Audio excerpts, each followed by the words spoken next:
सिद्धेश्वर एक्सप्रेसमध्ये प्रवास करणाऱ्या सराफ व्यावसायिकाच्या बॅगमधील सोन्याचे दागिने चोरी केल्याप्रकरणी कल्याण रेल्वे पोलिसांनी माढा तालुक्यातील चौघांना अटक केली आहे।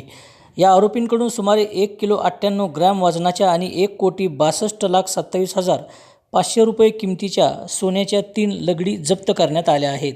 6 महिन्यांच्या तपासानंतर पोलिसांनी ही मोठी कारवाई केली आहे।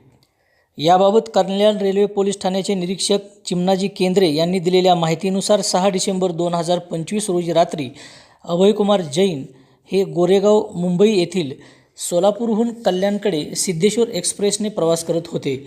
प्रवासादरम्यान त्यांनी आपल्या आसनाखाली सोन्याचे दागिने असलेल्या 2 ट्रॉली बॅग ठेवलेल्या होत्या, मात्र अज्ञात चोरट्यांनी या बॅगा लंपास केल्या। या प्रकरणी कल्याण रेल्वे पोलीस ठाण्यात गुन्हा दाखल करण्यात आला होता।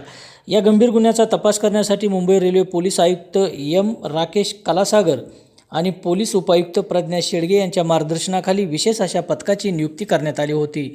पोलीस निरीक्षक विजय खेडकर, पोलीस निरीक्षक चिमणाजी केंद्रे आणि त्यांच्या सहकाऱ्यांनी सोलापूर ते कल्याण दरम्यानच्या विविध रेल्वे स्थानकांवरील तसेच सराफा बाजारातील CCTV फुटेजची बारकाईने तपासणी केली।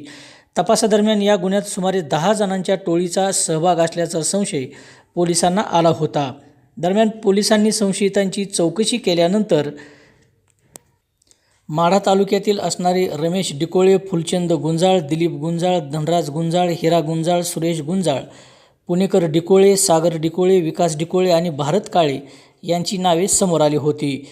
त्यानंतर कल्याण रेल्वे पोलिसांनी स्थानिक पोलिसांच्या मदतीने माढा तालुक्यातील वडशिंगे, बारलोणी आणि कव्हे या गावांमध्ये छापेमारी केली। या कारवाईत रमेश डिकोळे, फुलचंद गुंजाळ, धनराज गुंजाळ आणि पुणेकर डिकोळे या चौघांना अटक करण्यात आली आहे।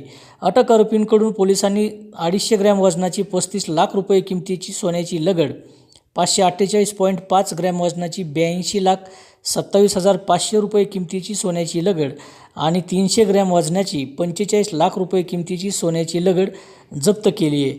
अशा प्रकारे एकूण 1,62,27,500 रुपये किमतीचे सोने हस्तगत करण्यात आलेले आहे।